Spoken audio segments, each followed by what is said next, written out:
Bonjour, rebonjour à toutes et à tous. On arrive au terme de cette semaine du logement accompagné que vous propose depuis mardi l'UNAFO. Ça a permis de poser en tout cas les enjeux d'aujourd'hui, de demain en matière de politique du logement et pour le logement accompagné en particulier. On va avec nos invités revenir sur quelques-uns des principaux enjeux, à commencer bien sûr par le développement de la production de logements et de logements accompagnés. On reviendra sur la production des résidences sociales au regard de la feuille de route. On va évoquer aussi la question des élus, puisqu'on a vu que la position de certains d'entre eux pouvait entraver la production à un rythme voulu. On va reparler de l'AGLS, l'aide à la gestion locative sociale. On parlera peut-être aussi de la redevance. Enfin bon, on a pas mal de sujets à traiter avec nos différents invités que je vous présente, à commencer par Jean-Paul Vaillant. Bonjour Jean-Paul Vaillant, président de l'UNAFO. À vos côtés, Sylvain Mathieu, le délégué interministériel pour l'hébergement et l'accès au logement. Mais ai-je besoin de vous présenter? Bonjour. Bonjour. Jean-Luc Vidon. Bonjour Jean-Luc Vidon, président de la FNAR, la Fédération nationale des associations régionales d'HLM. Et pendant une semaine encore, vous êtes président de l'AORIF, c'est ça, l'association des bailleurs d'Île-de-France. Et puis en visio également avec nous, Emmanuel Hérault. Emmanuel Hérault est-il là? Il est le directeur de la cohésion sociale et du développement urbain à France Urbaine, qui est l'association des métropoles, communautés urbaines, communautés d'agglomération et des grandes villes. Vous êtes bien là? Vous nous entendez? Oui, je vous entends. Vous m'entendez? Bon, très très bien. Juste quelques mots sur France Urbaine. Combien de collectivités vous représentez en tout? Alors, France Urbaine, c'est 106 adhérents, euh, des grandes villes, la totalité des villes de plus de 100 000 habitants, toutes les métropoles ainsi que les communautés urbaines, ainsi qu'une grande majorité des communautés d'agglomération, donc qui comptent plus de 100 000 habitants. Au total, c'est 2000 communes de toute taille dans lesquelles résident 30 millions de Français, dans une grande diversité de territoires, et c'est la raison pour laquelle on a pour ADN l'alliance des territoires. Effectivement des Français. Merci beaucoup. Jean-Luc Vidon, on commence avec vous. Le sujet central aujourd'hui, c'est quoi? C'est la production de logements? Il y en a plusieurs, mais la production de logements en est un tout particulier. C'est un sujet qui touche aujourd'hui l'ensemble du territoire national, qui touche évidemment de façon toute particulière l'Île-de-France, j'y reviendrai dans un instant, mais vous l'avez constaté, les prix de l'immobilier explosent partout en France, et de plus en plus de ménages rencontrent en Île-de-France ou ailleurs de grandes difficultés à accéder à un logement abordable. Il y a une disconnexion complète entre les revenus et le coût du logement. Et cette situation, eh bien, le gouvernement a essayé de la traiter en impulsant, en lien d'ailleurs avec l'Union sociale pour l'habitat, qui a signé au mois de mars un accord pour produire 250 000 logements sociaux en 2 ans, 120 000 cette année, 130 000 l'année prochaine. Force est de constater que l'objectif ne sera pas atteint.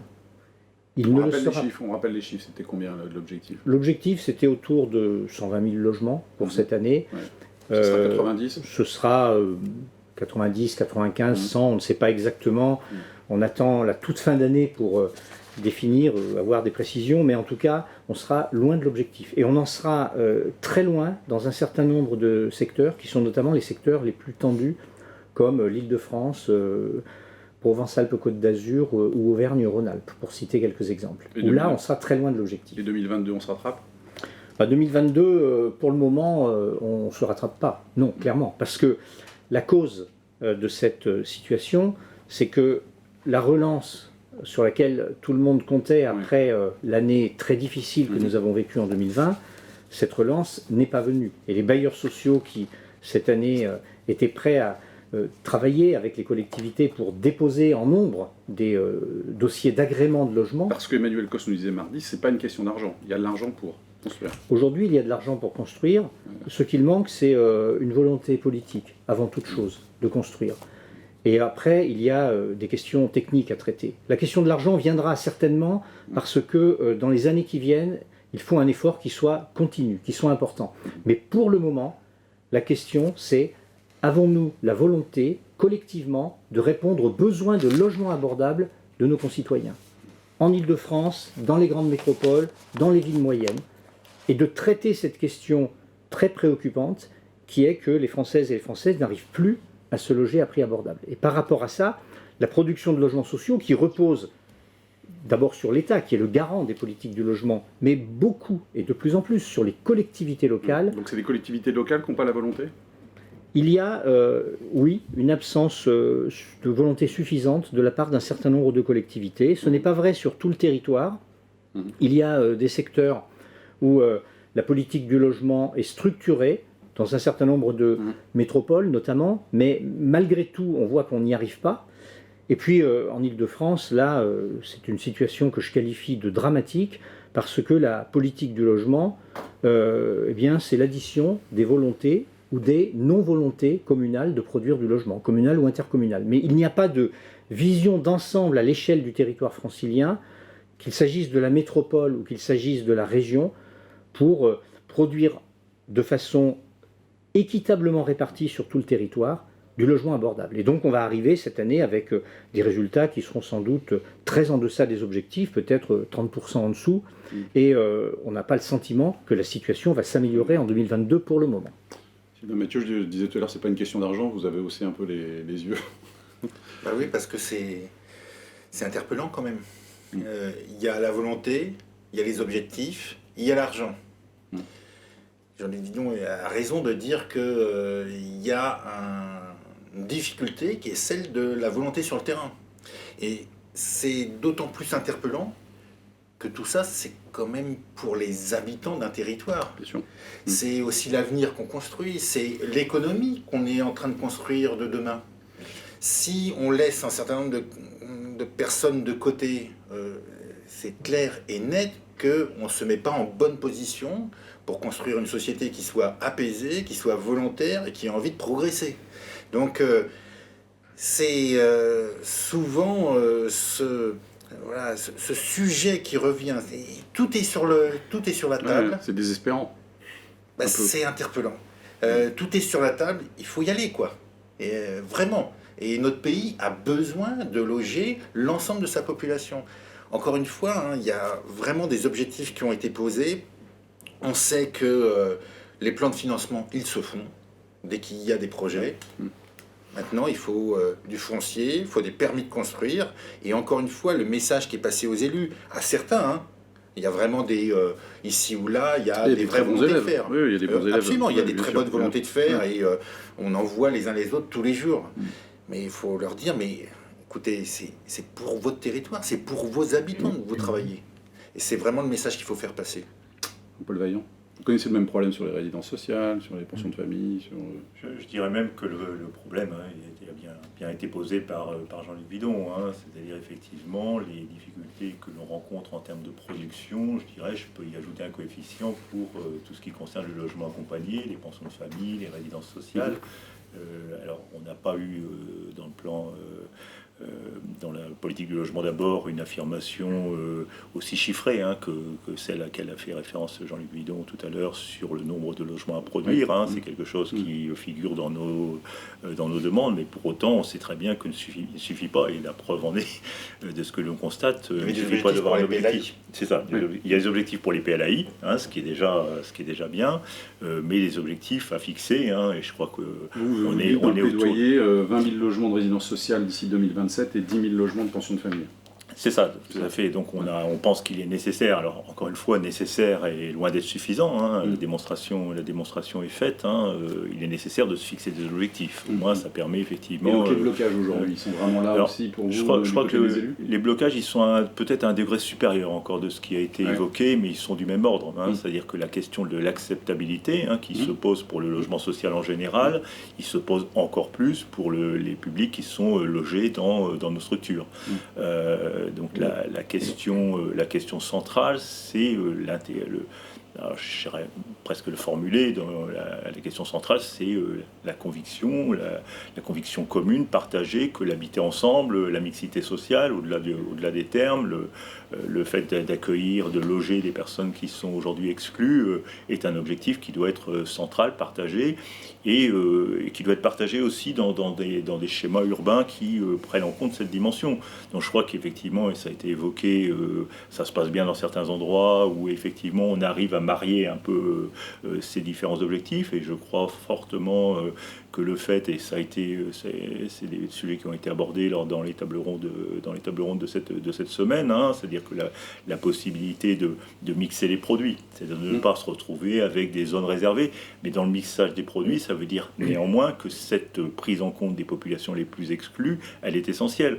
Aujourd'hui, et j'ai dit, je crois, dans mon discours introductif, ou tout au moins le discours le mardi, hein, c'est qu'effectivement, ok, aujourd'hui, on est passé à un nombre de places d'hébergement ouvertes sans précédent. Pour autant, on constate tous les jours qu'il y a encore des gens à la rue, et on sait très bien que c'est pas la solution.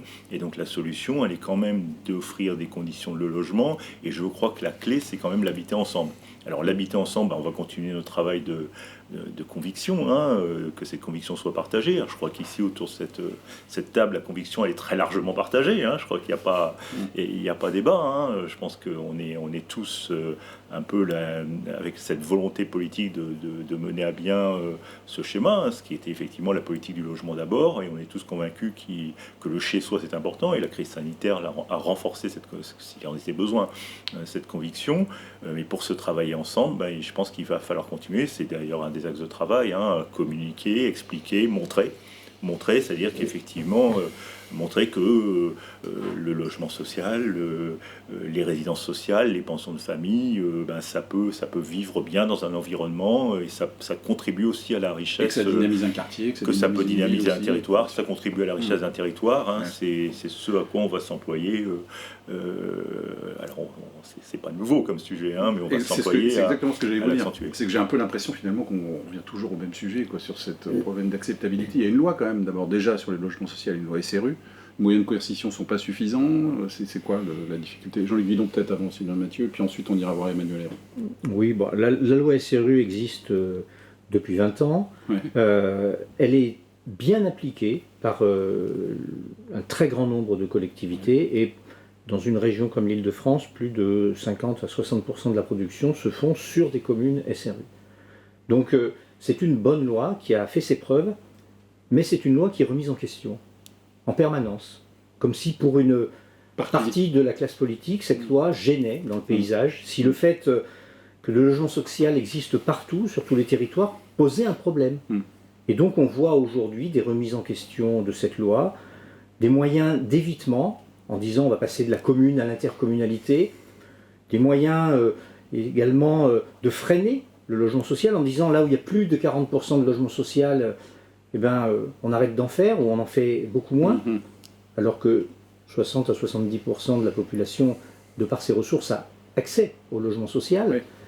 Donc il y a quelque chose d'étonnant finalement, et que nous combattons à l'Union sociale pour l'habitat, qui est la remise en question permanente d'une loi qui a démontré, et beaucoup d'élus l'ont prouvé par les réalisations qui se sont faites sur leur territoire, qu'elle était un facteur important d'intégration, de diversification de l'habitat et d'équilibre territorial. Vous me dites qu'elle est respectée, en même temps vous me dites qu'il n'y a pas assez de production de logements, donc le problème il est où alors en fait? C'est qu'il y en a trop qui ne la respectent pas? Il y en a qui ne la respectent pas, et puis il n'y a pas que des communes éligibles à la loi SRU, sur lesquelles nous devons produire du logement social.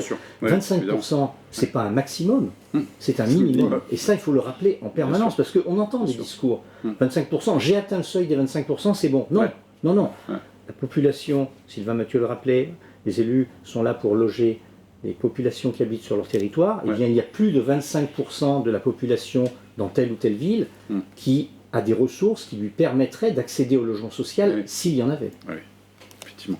C'est éloquent. Sylvain Mathieu, et puis ensuite on va voir Emmanuel Hérault. Alors d'abord, il y a une nouvelle rassurante sur ce qui vient d'être dit, c'est de cette nuit. Emmanuel Vargon, la ministre chargée du logement, et puis Mickaël Nogal, qui est rapporteur sur ces sujets, ont vraiment inscrit très clairement les objectifs de la loi SRU dans le temps, puisque maintenant les choses ont été... Est-ce que ce sera pas remis en question, cette déclaration? Non, et sincèrement, les adaptations qui ont été trouvées cette nuit dans la discussion parlementaire, c'est des bonnes adaptations, et je crois qu'il y a vraiment un consensus là-dessus. Donc on peut quand même se féliciter que enfin on a un avenir très tracé autour de SRU, qui avait cette échéance qui est maintenant mise de côté.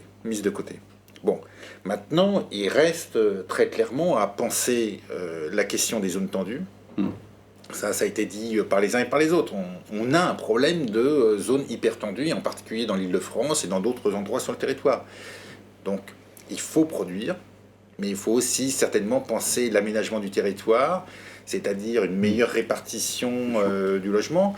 D'une certaine manière, la crise sanitaire, elle a interpellé sur la concentration extrême sur certains territoires. Les mouvements de population, il faut s'y adapter. Est-ce que ça va, est-ce que ça va durer? Est-ce qu'il y a un véritable mouvement structurel qui est en cours? En tous les cas, s'il existe, il faut l'encourager. Parce qu'on a un intérêt à ce qu'il y ait une meilleure répartition sur le territoire. Et puis encore une fois, on construit l'avenir, quoi. C'est-à-dire que le logement social, on a le plus grand parc de logements sociaux en Union européenne, plus de 5 millions. Je ne crois pas que ça soit un facteur qui gêne le développement économique. C'est le contraire. Ça soutient le développement économique, ça soutient les populations. Moi-même, je viens du logement social. J'ai habité dans le logement social. J'ai plutôt pas trop mal réussi, on peut dire ça comme ça. Mais je suis un exemple parmi des centaines de milliers d'autres. Et évidemment, on crée l'avenir de notre pays. Et il faut vraiment appuyer ça. Emmanuel Hérault, j'en reviens vers vous évidemment, parce qu'on interpelle un peu, et même beaucoup les élus depuis tout à l'heure.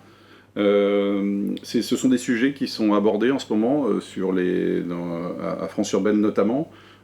Sylvain Mathieu disait, c'est quand même l'enjeu aussi de vos territoires qui est en question. C'est l'enjeu de l'avenir de vos territoires qui est en question. Tout à fait. Sincèrement, je ne connais aucun élu de France urbaine qui n'est pas sensible à la question de la construction du logement social, du logement très social. D'ailleurs, Sylvain Mathieu le sait bien, on a été très, très allant lorsque l'État a lancé l'appel à manifestation d'intérêt en 2018 sur le logement d'abord. On a également suivi en 2020 et beaucoup de nos collectivités ont répondu présentes pour cet appel à projet, et du reste ont été sélectionnés pour qui construire plus de pensions de famille, qui faire du logement adapté, du logement intergénérationnel, etc. etc. Donc, si vous voulez, la question de l'urgence sociale, tous les élus, quelle que soit leur sensibilité, et à quelques exceptions près, l'ont en tête. Et nous avions réalisé une étude en 2014, avant les élections municipales, qui montrait que 90% de nos élus respectaient les termes de la loi SRU, et que les 10% qui restaient manifestaient une forte volonté pour atteindre les 20 à 25% de logements sociaux.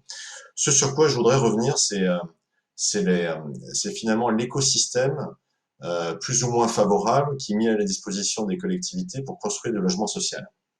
Or, cet écosystème, il a été modifié depuis 2017. Il a été modifié avec, vous le savez, des réformes qui ont été engagées à partir de 2017 dans le cadre de la loi de finances 2018. C'est la réforme dite réduction de loyer de solidarité APL qui a fragilisé considérablement les ressources des bailleurs sociaux. Et évidemment, ça a eu des conséquences dès 2018, 2019, avec en 2020, vous le savez, le passage sous la barre fatidique des agréments de moins de 100 000 logements sociaux. Donc cet élément, il faut l'avoir à l'esprit, il faut l'avoir en tête, parce que on ne peut pas, si vous voulez, jeter la pierre aux collectivités comme ça, sans prendre en compte ces réformes qui ont fragilisé encore une fois beaucoup d'organismes HLM, sans compter les obligations qui leur ont été données de se regrouper à partir du moment où ils avaient moins de 12 000 logements dans leur parc. Tout ça nous a fait perdre beaucoup de temps. Tout ça a bousculé les acteurs, tout ça a fragilisé les opérateurs. À quoi vous rajoutez, et j'insiste, la réforme de la TH, la suppression de la taxe d'habitation. Et la suppression de la taxe d'habitation, si vous voulez, ça rend l'acte de construire beaucoup plus difficile. Et ça remet en cause, si vous voulez, beaucoup de décisions, beaucoup de certitudes sur le fait que si on n'a plus cette ressource de la taxe d'habitation, comment demain on va avoir un retour sur investissement, alors même que les collectivités, vous savez, doivent ensuite construire des crèches, doivent ensuite construire des écoles, doivent ensuite construire un certain nombre d'équipements publics qui doivent pouvoir satisfaire les nouveaux habitants. Donc à partir du moment où vous remettez en cause cet écosystème, où vous remettez en cause ces équilibres, eh bien évidemment, vous avez une acceptabilité de la part des élus qui est moindre. Et ça, on ne peut pas, si vous voulez, ne pas le prendre en compte. Ensuite, vous avez pu voir récemment qu'une commission s'est mise en place, c'est la commission Rebsamen. Cette commission, elle a produit 2 rapports. Un premier rapport sur la dimension fiscale et financière. D'ailleurs, je salue les décisions du gouvernement sur ce point-là, qui vise à faire en sorte que les compensations d'exo de taxes foncières pour les propriétés bâties dans le secteur social, que ces compensations soient plus fortes, hein, puisque un amendement a été adopté à l'unanimité pour une compensation intégrale. C'est une très bonne chose. Et puis, vous le savez, le rapport Rebsamen a souhaité que des contrats de relance du logement soient mis en place sur les territoires, mettant autour de la table les maires, les présidents de PCI, les préfets. Et donc, on a une invitation très forte à signer ces contrats de relance du secteur à l'horizon de mars 2022.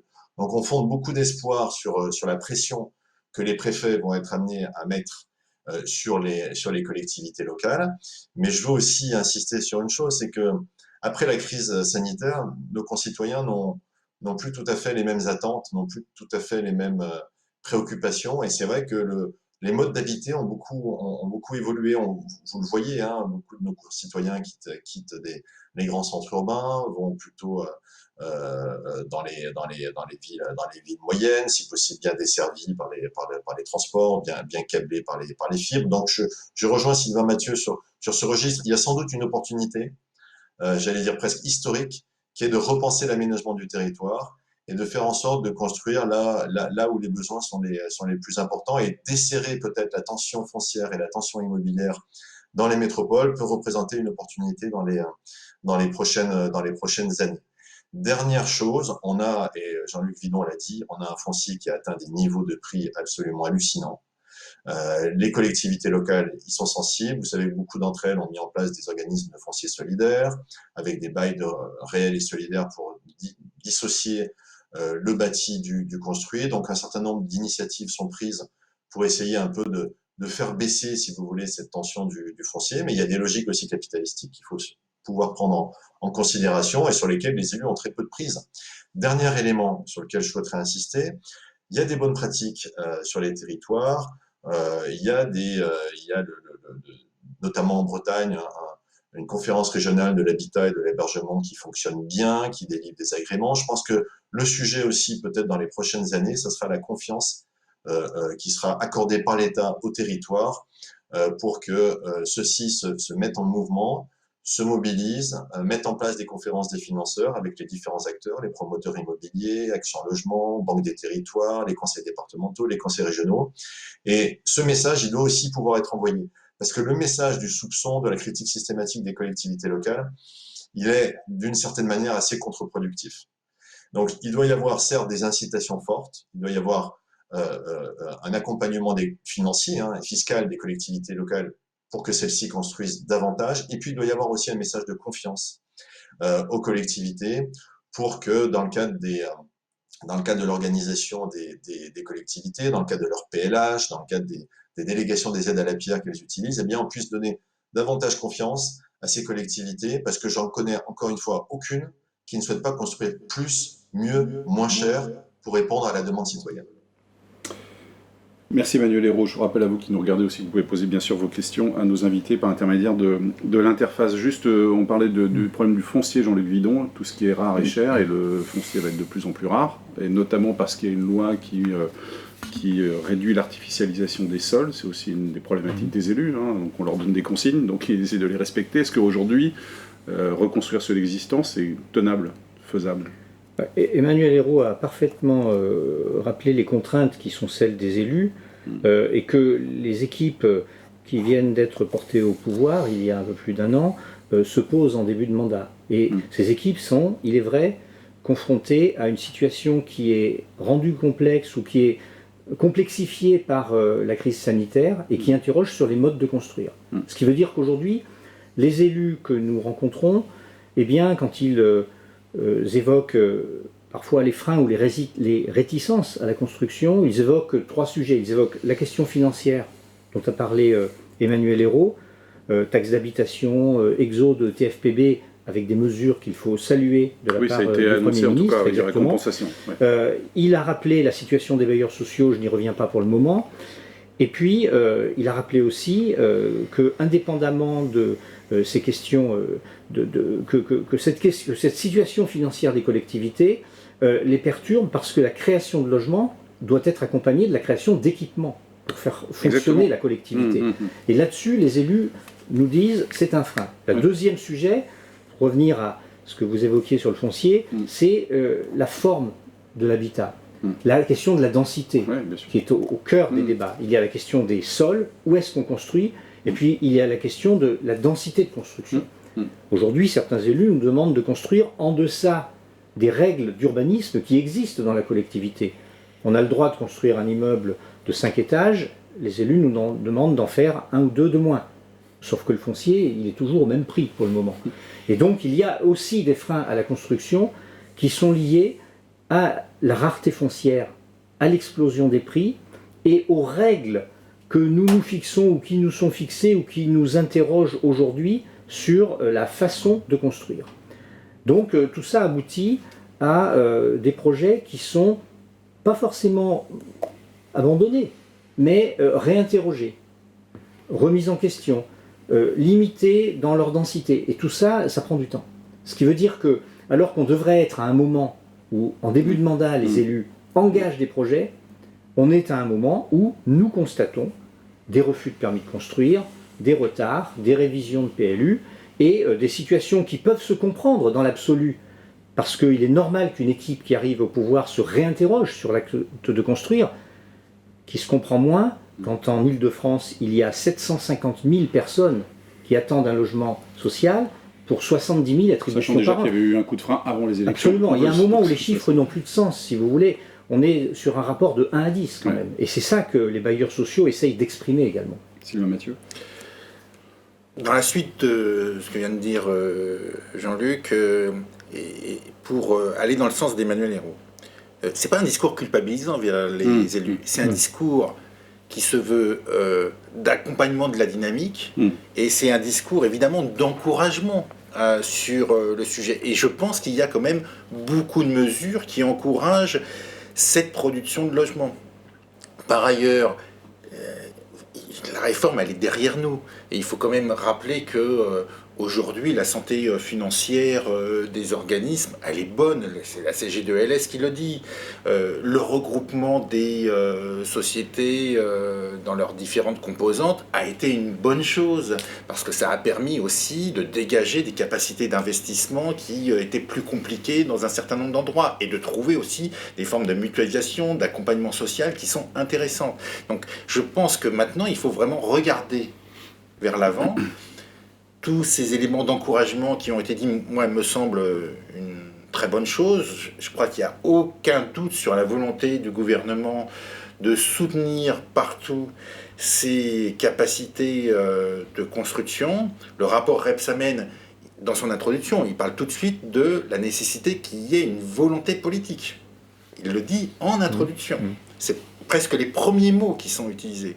Donc c'est cette volonté politique qu'il faut soutenir, évidemment, accompagner, encourager, dire quand même que, évidemment, il y a ce travail de répartition sur le territoire, je n'y reviens pas, mais il y a aussi une forme de prise de conscience de la nécessité pour notre pays de loger tout le monde.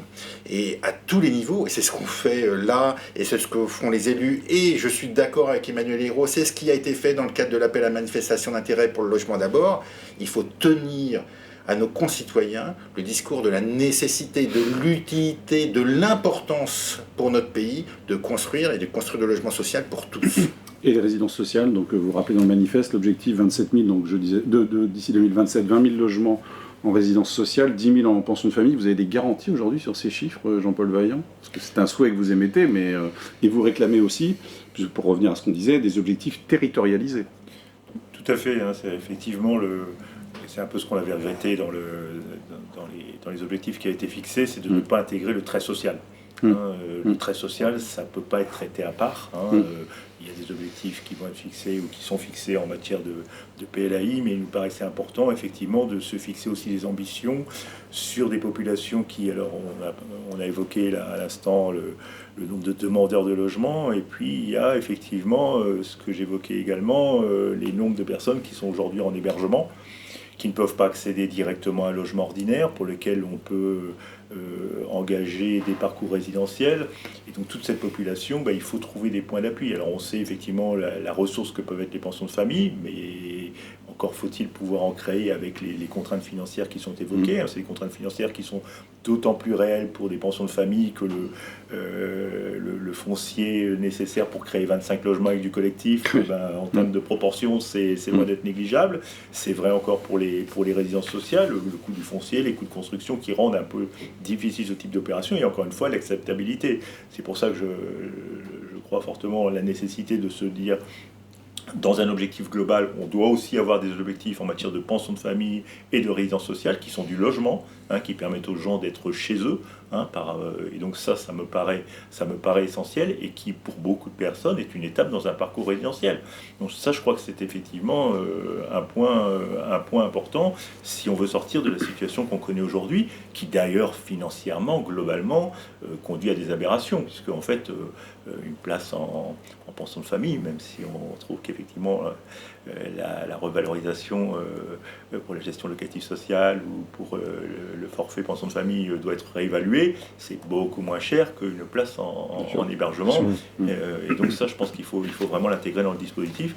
Et encore une fois, et dans le travail que l'on mène avec les bailleurs sociaux, notamment sur la question des parcours résidentiels, aussi les mentalités évoluent. Et aujourd'hui, effectivement, dans les rapports qu'on a avec les bailleurs sociaux, cette notion de parcours résidentiel, la possibilité pour les personnes qui sont en résidence sociale d'accéder à un logement, sont beaucoup plus ouvertes qu'avant. Je crois qu'on est tombé aujourd'hui dans un schéma où la notion même de parcours résidentiel, je fais référence à le fameux utile ensemble. Alors l'utile ensemble, c'est bien évidemment entre les bailleurs, les gestionnaires, l'État, je pense que là on a les collectivités territoriales bien évidemment, et je crois que c'est vraiment là-dessus qu'on doit concentrer nos efforts. Emmanuel Hérault, je reviens sur l'appel à manifestation d'intérêt auquel donc 45 ou 46 collectivités ont répondu entre les deux appels. Est-ce que vous considérez qu'il y a désormais, qu'il y a un avant-après appel à manifestation d'intérêt? Quelles conséquences aujourd'hui vous avez observées après ces amis? Est-ce que les concertations maintenant entre les échelons intercommunaux et les conseils départementaux, par exemple, se font beaucoup mieux qu'avant? Voilà. Quel est vraiment le changement, l'avant-après? Ouais. On a salué dès 2018 l'engagement de l'État sur un sujet aussi important qui est la lutte contre le sans-abrisme. Et encore une fois, beaucoup de nos collectivités ont répondu présent, sachant que certaines d'entre elles avaient déjà identifié le sujet comme prioritaire, avaient donc des services dédiés, mais qui ne s'inscrivaient pas toujours dans une transversalité d'action. Et l'intérêt de cet appel à manifestation d'intérêt, finalement, ça a été de mettre le logement d'abord, la question des pensions de famille, la question des résidences sociales, la question du logement adapté, au cœur des politiques locales de l'habitat. Donc des gens qui n'avaient pas l'habitude de travailler ensemble au sein même des collectivités, eh bien, ont appris à coopérer, à collaborer, puisque vous voyez bien que là, on est dans une chaîne du logement, qu'il s'agit de mieux organiser de l'hébergement d'urgence, de la lutte contre le sans-abrisme, jusqu'à, le cas échéant, l'accession sociale à la propriété qu'indiquait Sylvain Mathieu au début de notre réunion.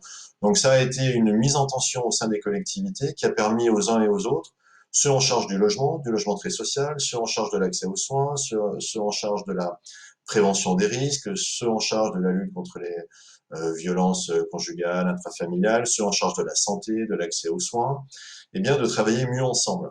Et l'avantage également de cet appel à manifestation d'intérêt, c'est que des programmations en sont sorties, des programmations qui ont été intégrées, encore une fois, dans le cadre des programmes locaux de l'habitat. Donc c'est devenu progressivement une compétence intégrée au sein des collectivités. Beaucoup de collectivités au niveau de la commune avaient répondu présent. Et puis, on s'est rendu compte que le sujet était de plus en plus désormais intégré par les intercos dans le cadre d'une politique du logement, de l'habitat, transversale. Donc c'est vraiment, ça a été une modification très utile et heureuse des pratiques. L'autre élément sur lequel vous insistez, et vous avez raison, c'est le fait que ce double appel à manifestation d'intérêt a permis à des acteurs de mieux coopérer ensemble.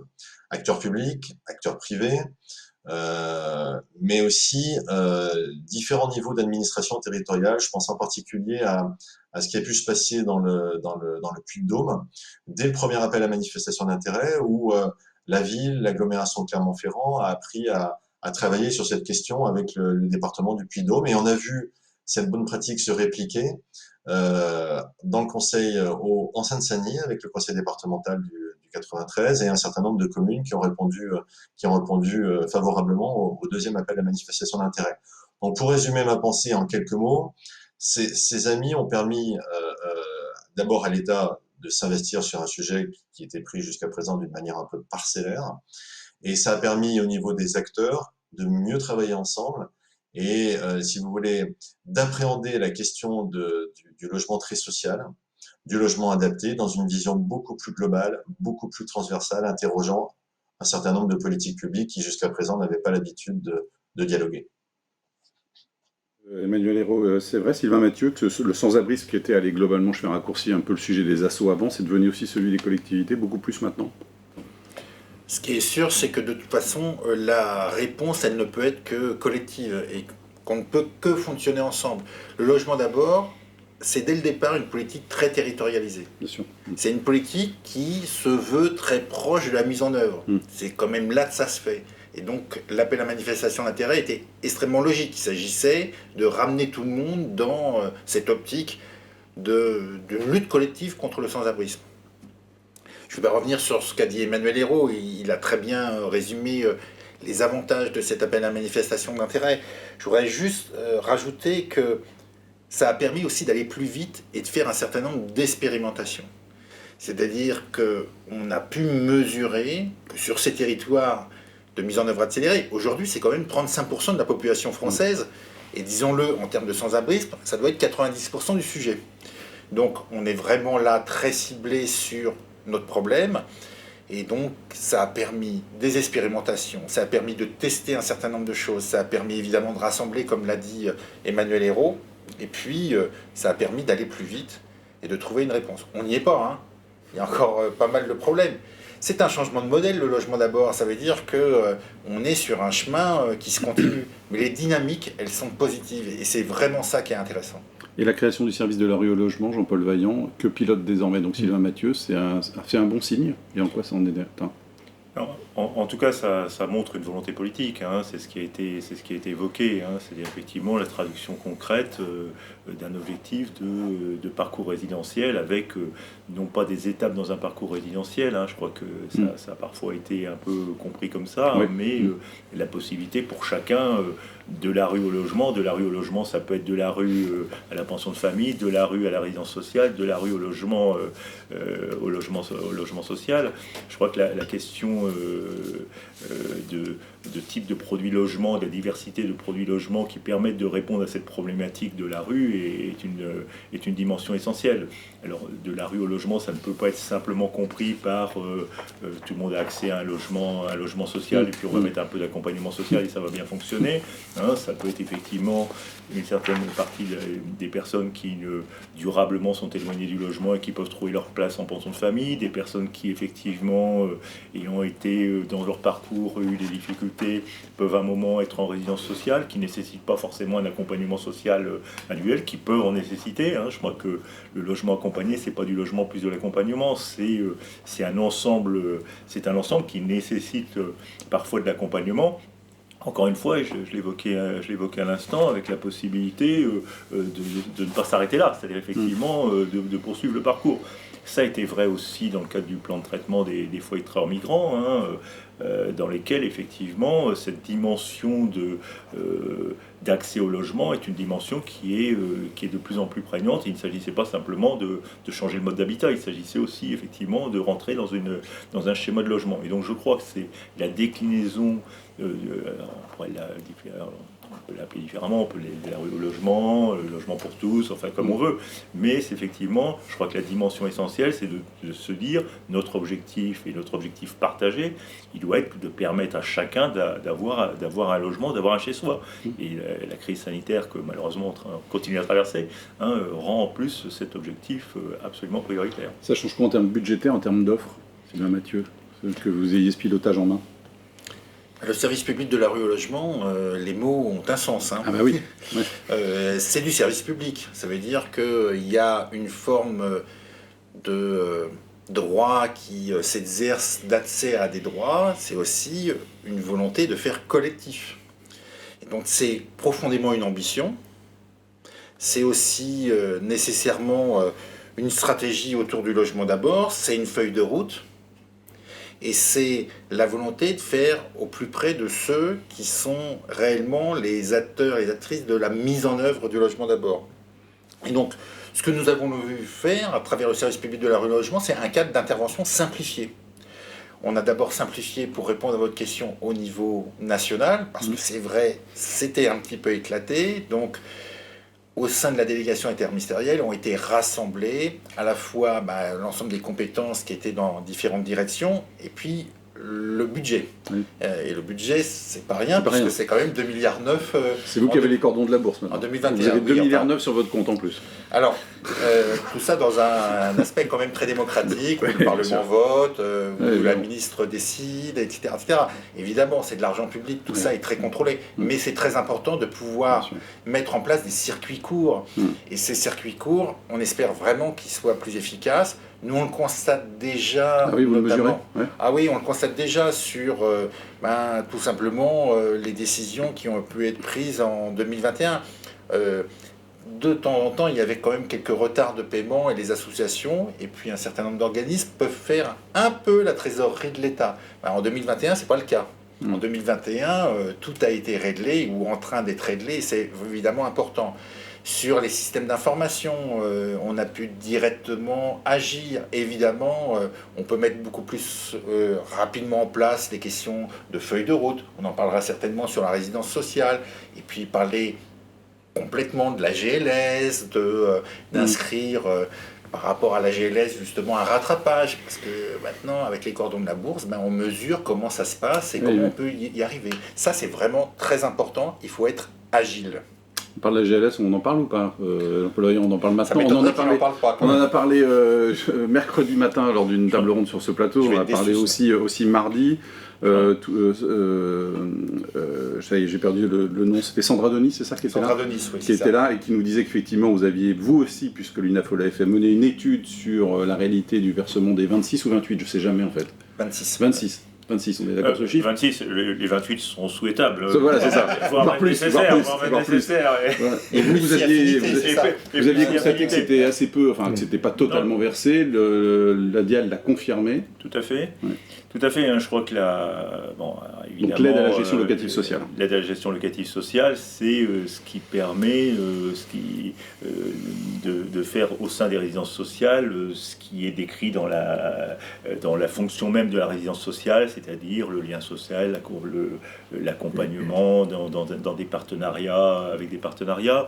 Ça ne se substitue pas aux aides, et ça a été bien dit dans la table ronde qui était charnée sur ces sujets, à l'accompagnement social individuel qui peut être nécessaire pour certaines personnes. Mais le sens même du fonctionnement d'une résidence sociale, c'est qu'il y ait cette gestion locative sociale, et cette gestion locative sociale, il faut la financer.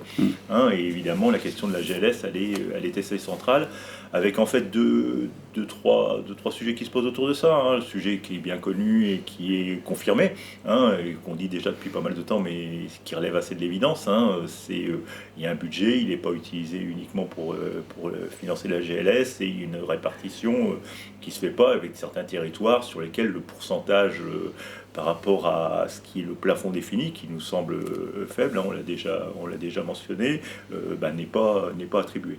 Avec comme conséquence aussi une absence de visibilité.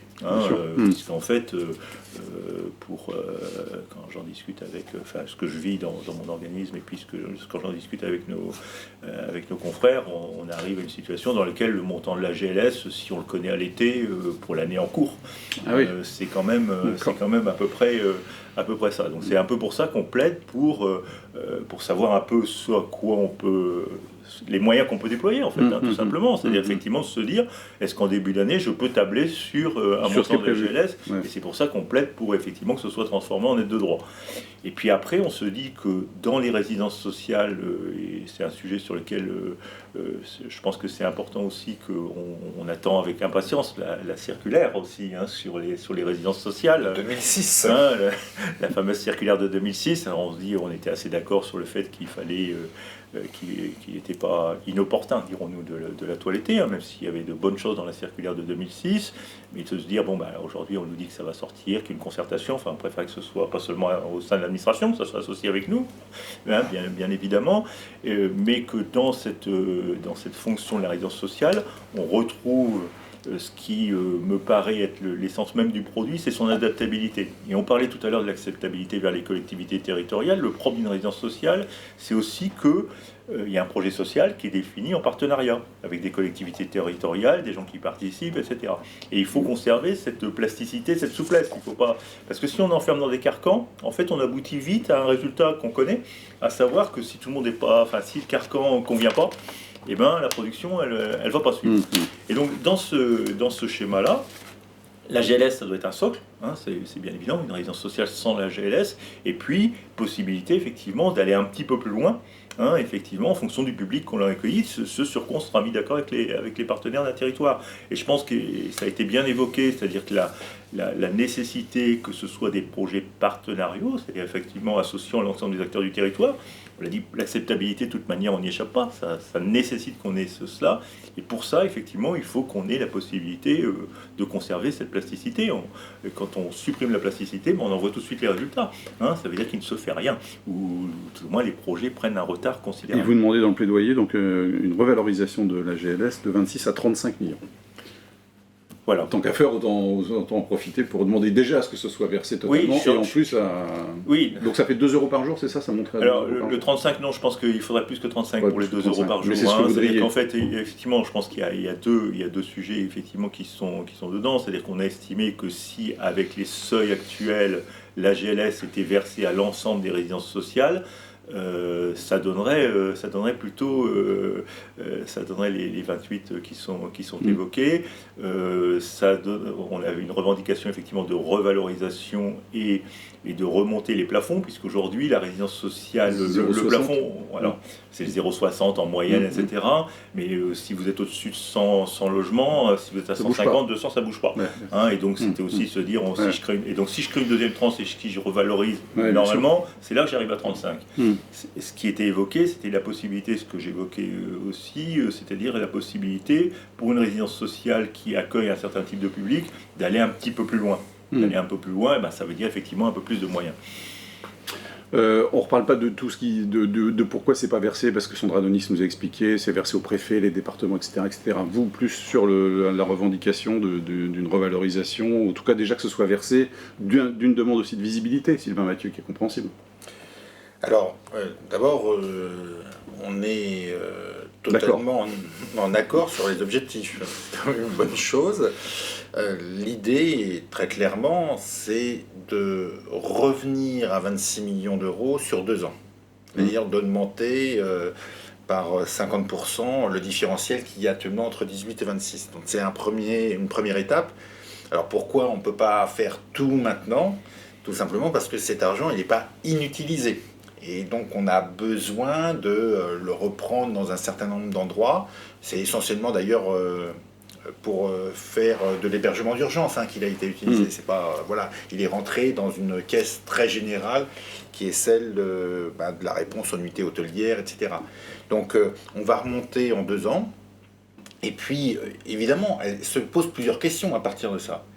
La première, c'est le projet social. Parce que moi je suis d'accord qu'il y a un travail qui doit être fait sur un certain nombre de résidences sociales en termes d'accompagnement, et tout ça doit pouvoir être soutenu. Mais enfin, il y a un certain nombre de dispositifs qui existent. La GLS, ce n'est pas spécifiquement fait pour ça. Il s'agit de mobiliser des financements déjà existants Je pense... Pour financer l'accompagnement social. Absolument, pour la VDL. Et puis, il ne faut pas oublier non plus qu'un certain nombre de résidences, Emmanuel Hérault pourrait aussi en parler, elles sont soutenues par les collectivités territoriales. Il y a ponctuellement des aides par les conseils départementaux, par éventuellement les métropoles, qui viennent soutenir des actions à l'intérieur des résidences sociales. Donc il faut faire quand même le point sur le sujet pour bien cibler ces questions d'accompagnement en lien avec le projet social. Ça doit se décider quand même sur les territoires, parce que c'est là au plus près qu'on sait exactement comment tout ça se réalise. Ça veut dire aussi qu'il doit y avoir une liaison avec les SIAO qui soit clarifiée, que le projet social soit connu des SIAO, de façon à ce que les orientations soient ciblées, mais qu'il y ait bien cette connaissance mutuelle. Et puis, plus globalement, je pense que les résidences sociales, elles ont un rôle très fort à jouer dans l'avenir pour soutenir l'accueil d'un certain nombre de publics. Concernant la visibilité, bon, je pousse un peu le sujet loin. Le problème, d'une certaine manière, c'est que c'est reproduit d'année en année. Et que, on sait, bien sûr, c'est pas écrit à la virgule, mais il n'y a pas beaucoup de surprises. Vous pouvez répondre, Jean-Paul Vaillant. Il n'y a pas beaucoup de surprises d'une année sur l'autre sur le montant de la GLS. Donc le sujet, il est encore une fois de l'augmenter. Moi, je suis assez d'accord sur des conventions pluriannuelles sur le sujet. Quant à en faire une aide de droit, là, pour le coup, il y a un vrai sujet de territorialisation. C'est pas ce que dit la circulaire de 2006 qu'on est en train de réviser. Et j'en finis par là.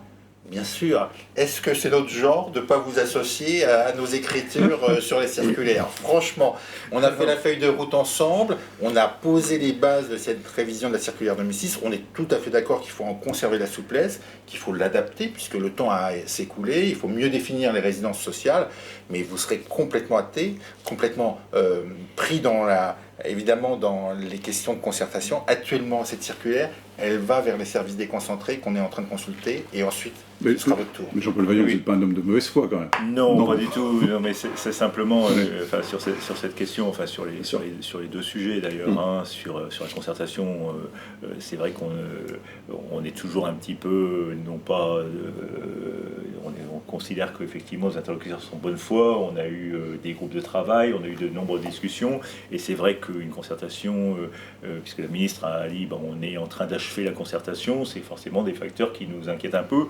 Alors on l'a compris tout à fait que c'est une concertation interne à l'administration, qui doit être compliquée. Vous avez l'impression que c'est fini avant d'avoir commencé. Et qu'à un moment on se dit, si la concertation elle dure autant de temps entre les administrations, quand ça va passer à nous, la marge de manœuvre elle va être quand même assez limitée. Alors c'est pas de la mauvaise foi, c'est simplement et sur la visibilité, de l'expérience. Sur la visibilité, alors dans l'absolu, c'est pas faux dans le sens où c'est d'autant plus vrai que il y avait une pratique qui était de reconduction quasi à l'identique.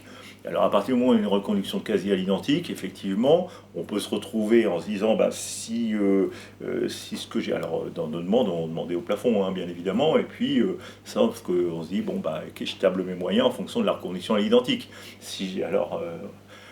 C'est pas par bonheur, c'est par malheur, effectivement, il n'y a pas eu de problème.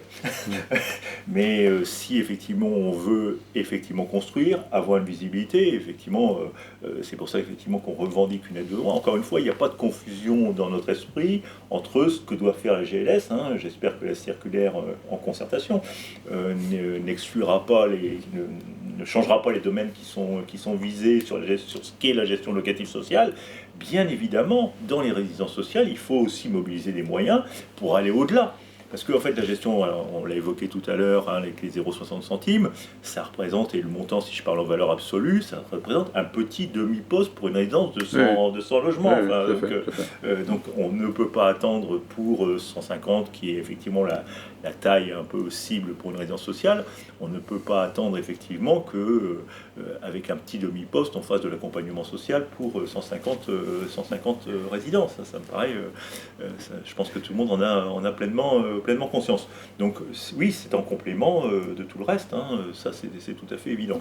Et l'aide de droit, c'était simplement, effectivement, là pour le coup, la visibilité, elle serait forte. Ça nous faciliterait la préparation de nos budgets et ça mettrait effectivement... Et la pluriannualité aussi. La pluriannualité aussi, bien sûr. Jean-Luc Vidon, vous n'êtes pas concerné par la GLS, mais la question du HLM accompagné, c'est une question, enfin c'est plus qu'une question, parce qu'aujourd'hui il y a des conventionnements de certains bailleurs avec des associations. Oui, alors nous ne sommes pas concernés directement par la GLS. Par contre, nous sommes très engagés pour répondre à la question du logement d'abord, à la question du logement accompagné. Les bailleurs sociaux de longue date travaillent avec le secteur associatif pour trouver des solutions, le bailleur social étant souvent propriétaire de la résidence, le gestionnaire, l'association en est le gestionnaire. Ce sont des projets qui se montent ensemble, avec les collectivités, avec les services de l'État, pour apporter une réponse. Nous avons une responsabilité collective. Quand on entend les chiffres de l'hébergement, on voit bien qu'il est nécessaire que tous les acteurs travaillent ensemble. Et donc, les bailleurs sociaux, oui, réalisent des pensions de famille, des résidences sociales, réfléchissent y compris dans certains cas aujourd'hui à des solutions temporaires de logement ou d'hébergement pour passer le cap sur certains territoires. Et tout ceci, ça doit continuer à se construire. HLM accompagné, c'est une belle démarche qui est financée par l'État, qui nous aide à construire des projets, non seulement pour des résidents qui sont dans des résidences spécialisées, mais également pour nos locataires qui ont besoin d'accompagnement, qui ont besoin de soutien. Et les projets, ils se montent de cette façon-là. Donc c'est un domaine d'activité dans lequel les bailleurs sociaux sont aujourd'hui engagés et vont l'être à l'évidence davantage en lien avec un secteur associatif très professionnel et qui doit évidemment disposer des moyens de gérer parce qu'on voit la complexité des situations qui ont été décrites et que nous constatons dans notre dialogue avec le secteur associatif. Mais en tout cas, sur ce plan-là, je crois qu'on doit travailler véritablement ensemble avec l'État, les collectivités et le secteur pour répondre à une question qui est essentielle, c'est finalement la question du droit au logement pour tous. On va conclure bientôt. Juste, je vous demanderai à tous dans un instant, je fais un tour de table sur vos espoirs pour 2022, parce qu'on arrive à la fin de l'année, donc je vous laisse y réfléchir avant de vous donner la parole. Je voudrais juste d'abord, Jean-Paul Vaillant, que vous dressiez peut-être un bilan de cette semaine, avant de terminer sur les espoirs. Alors, effectivement, le bilan de cette semaine, c'est un bilan à chaud, hein, bien évidemment. Sûr, ouais. Hein, donc, on est un peu on avait expérimenté un schéma nouveau, hein, puisque l'année dernière, on avait fait la semaine du logement accompagné uniquement en étant éloigné. Hein, en distanciel, donc, bien sûr. En distanciel, donc on a fait l'expérience un peu de mixer les deux. Alors, il y avait aussi, effectivement, en distanciel, ça permet d'associer plus de personnes, hein, plus de monde. Hein, ça, c'est effectivement tout à fait satisfaisant. Là, et le mixte a bien fonctionné. Hein, ça, je crois que ça faisait du bien de se retrouver. On peut le dire, ça faisait bien de se retrouver. On aurait souhaité effectivement encore se retrouver encore plus largement et avoir un peu plus de convivialité, mais je crois que c'était quand même important de se retrouver. C'est pour nous toujours, à cette période de l'année, un peu un temps fort, hein, pour notre union, hein, mais c'est un temps fort qui marque un travail qui est continu. Hein. C'est pas parce qu'on se retrouvait pas en présentiel qu'on se retrouvait pas très fréquemment. On s'est même peut-être retrouvé plus souvent que jamais. Certes, à travers des écrans, je crois que c'est important. Alors, dans cette semaine du logement accompagné, ou dans ce qu'on avait auparavant avec les rencontres nationales, notre objectif, c'est de favoriser des chances, d'avoir des apports extérieurs, et puis aussi de faire connaître le logement accompagné. De ce point de vue-là, la semaine du logement accompagné contribue peut-être un peu plus que nos rencontres nationales, donc je crois qu'il faudra conserver un peu les deux formats. Et c'est aussi, au-delà de ça, de partager sur les enjeux et les défis. Et donc je crois qu'il y a un sujet, on ne l'a pas abordé ici ce matin, mais qui est ressorti de façon assez importante, c'est l'enjeu sur l'énergie. Bien sûr. Hein, je crois que c'est un point... On n'avait pas le temps, mais il y avait effectivement de quoi en parler. C'est un point central. Hein, et donc, comme souvent, quand on échange, quand on partage, alors bien sûr qu'on le savait déjà avant... Mais les sujets émergent encore un peu plus. Mais on voit un peu plus émerger les sujets. C'est des sujets... on évoquait tout à l'heure la relation entre propriétaires et gestionnaires. C'est évidemment un sujet important. On y avait travaillé à Orif et UNAFO un moment, et je pense qu'il faudra reprendre ce travail avec la dimension nouvelle liée à cet environnement réglementaire qui évolue. Hein. Ça, c'est un point important, et on sait qu'on a dans la solution de l'équation qu'on a posée à la ministre, hein, que la ministre l'a rappelé, que le renchérissement des coûts de l'énergie, on n'a pas forcément, on n'a pas de réponse aujourd'hui, ou de réponse adaptée et les contraintes que ça crée pour notre secteur. Donc je crois que c'est des sujets importants. Et donc, encore une fois, ça a permis des échanges, on a des pistes de travail, ça ne s'arrête pas avec la fin de la semaine. Et puis, puisque c'est un peu le bilan, je voulais aussi remercier un peu tous ceux qui ont participé, qui ont répondu à notre appel, qui ont participé à ces tables rondes, ateliers, et puis bien évidemment les équipes de l'UNAFO, qui ont fait en sorte que tout ça fonctionne bien. Et je crois qu'on peut effectivement, en tout cas de mon point de vue de président, être satisfait de cette semaine sans en attendre tout à fait l'évaluation et le bilan à froid. Les rencontres l'année prochaine en présentiel, on espère, à Marseille.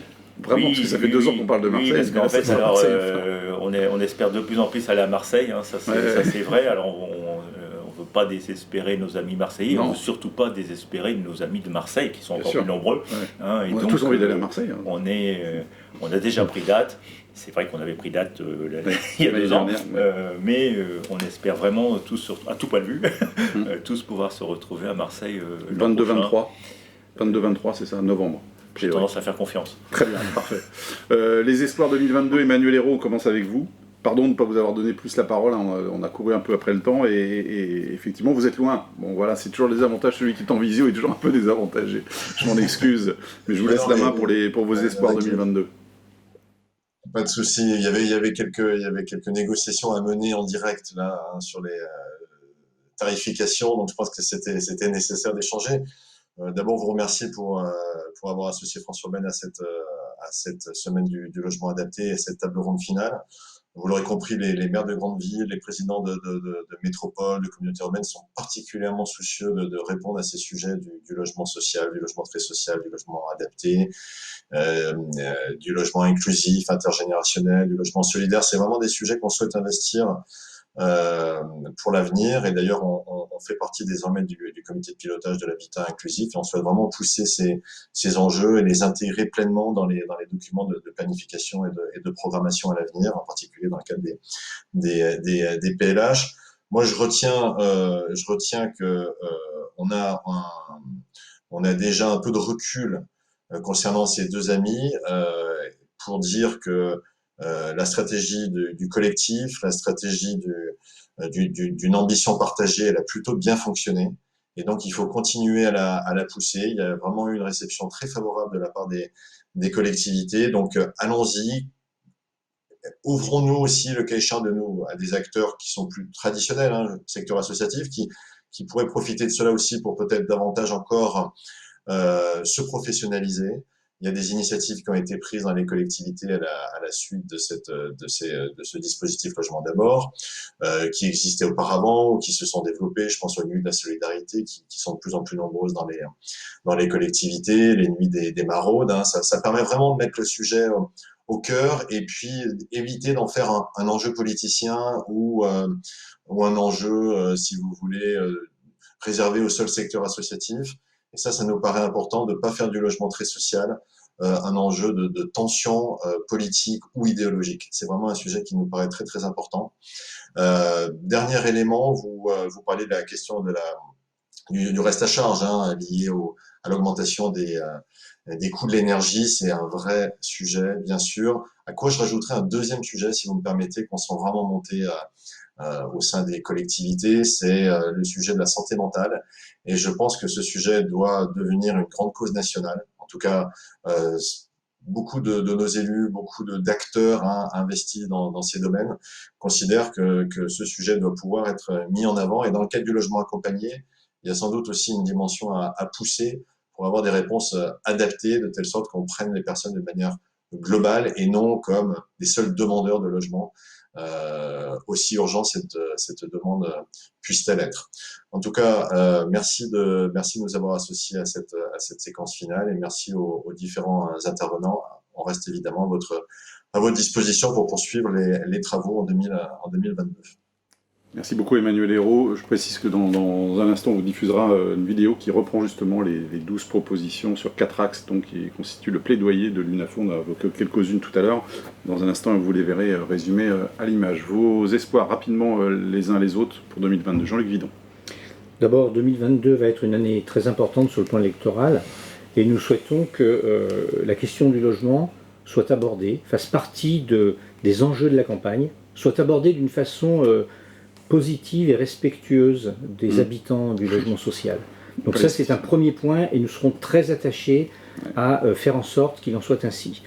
Nous souhaitons ensuite que sortent de cette campagne des propositions qui nous permettent d'avoir une visibilité. Une visibilité d'abord sur un objectif politique pour le prochain quinquennat, politique du logement en France, avec les questions d'aménagement du territoire qui sont éminemment importantes, qui ont été soulevées par Sylvain Mathieu en particulier, et puis des questions pour savoir quelle est la place du logement abordable. Ce n'est pas le seul, mais enfin le logement abordable a toute sa place, et nous aurons à cœur évidemment de veiller à ce que le secteur HLM bénéficie du soutien financier nécessaire pour conduire cette politique d'utilité sociale à laquelle nous sommes attachés. Donc des perspectives sur ce plan-là qui soient claires sur les moyens dont nous disposons, d'une part pour construire, parce que l'enjeu de la construction, on l'a vu, est énorme, mais aussi pour répondre aux enjeux de la rénovation thermique qui sont considérables, et nous sommes très engagés, mais on sait que tout ça va coûter très cher et durablement, et il faut sans doute qu'on invente de nouveaux modes de financement de cette rénovation. Et puis la rénovation urbaine, dont on n'a pas parlé, mais qui est un enjeu essentiel pour la mixité sur les territoires, et qui s'engage aujourd'hui dans des conditions parfois difficiles, parce que il y a entre les demandeurs de logement et les demandeurs de relogement du fait de la rénovation urbaine une forme de concurrence qui est préoccupante sur certains territoires. Donc là-dessus, on a besoin que le gouvernement qui sortira de cette élection soit en capacité, avec nous, de réfléchir aux moyens de conduire ces politiques. Et nous avons parlé du cadre réglementaire sur l'environnement, la RE 2020, etc., les conséquences que ça va apporter en termes de construction neuve, et qui se conjuguent aussi à l'ANRU. Tout à fait, exactement. Il faut lier les deux, dans un contexte où on a vu où les prix augmentent. Oui, les bailleurs sociaux ont aujourd'hui des moyens, mais c'est parce qu'ils n'ont pas beaucoup construit ces dernières années qu'ils ont des moyens. Et pour construire et rénover davantage, il leur en faudra dans la durée. C'est cette visibilité dont nous avons besoin. Et je terminerai en disant que sur ce plan-là, l'Union sociale pour l'habitat sera disponible pour contribuer à ces réflexions, puisque nous travaillons, vous le savez déjà, sur un socle de propositions pour être utiles ensemble, pour répondre aux besoins de logement et d'hébergement sur notre territoire. Merci beaucoup, Sylvain Mathieu. Des plus et des moins, et un moins. D'abord, plus de partenariats, parce que c'est évidemment ce qui fait notre capacité à réaliser ensemble, et ça a été dit tout au long de nos échanges, c'est un point essentiel dans notre pays de faire collectif. Le deuxième plus, c'est plus de résultats, parce que au final, il faut aussi montrer ce qu'on fait.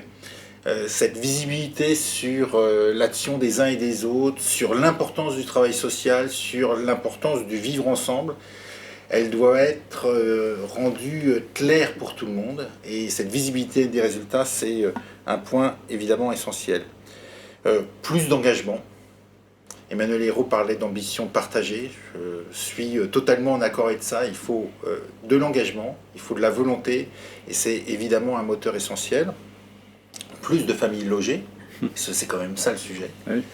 Plus de ménages logés, plus de ménages qui trouvent une voie plus stable, un socle pour construire leur avenir. Et puis évidemment, ça vous en douterez, moins de personnes sans abri et en difficulté. C'est aussi pour nous ce qui fait le sens de mon action, le sens de notre action, et puis ce qui est véritablement un point qui nous anime tous les jours. La situation, elle est forcément compliquée, le chemin est long, hein. Le chemin est long, mais profondément, il est suivi. Je pense qu'on accélère. On a, à la fin de l'année, beaucoup plus de 300 000 personnes qui ont été logées depuis la rue ou l'hébergement depuis 2018. Ce sont des chiffres énormes. Et c'est profondément, pour nous, un moteur de tous les jours. Merci beaucoup. Jean-Paul Vaillant, le mot de la fin. Oui, les beaux espoirs. J'aurais du mal à formuler un espoir plus plus enthousiaste et plus différent de celui qui a été formulé. Hein. Je pense qu'on est tous un peu motivés sur ces questions-là, sur une façon un petit peu plus pratique. Bon, on a fait un certain nombre de propositions, on rentre un peu dans le débat dans une période électorale, hein, bien évidemment, donc on fait un certain nombre de propositions. Notre espoir, bien évidemment, c'est d'être entendu, hein, mais je crois que l'ambition partagée, hein, c'est des termes qu'effectivement je partage tout à fait, les questions de partenariat avec un objectif qui est central, hein, que chacun puisse disposer d'un logement, d'un chez-soi, ça me paraît essentiel.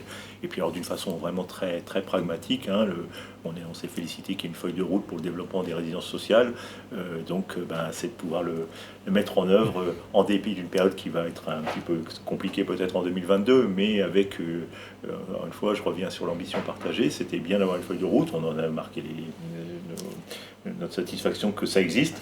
Hein, maintenant, il faut la mettre en œuvre, il faut travailler dessus, et puis peut-être encore lui donner encore plus d'ambition qu'elle n'en a, et en tout cas sur une période peut-être plus longue. Merci à tous les quatre avec Emmanuel Hérault. Merci à vous d'avoir suivi cette semaine du logement accompagné par l'UNAFO. Comme promis, et vous les retrouvez sur le site, ces 12 propositions. Les voici donc maintenant en vidéo. Merci à vous, très bonne fin de journée, très bon week-end et bonne fête à toutes et à tous. Au revoir. Au revoir.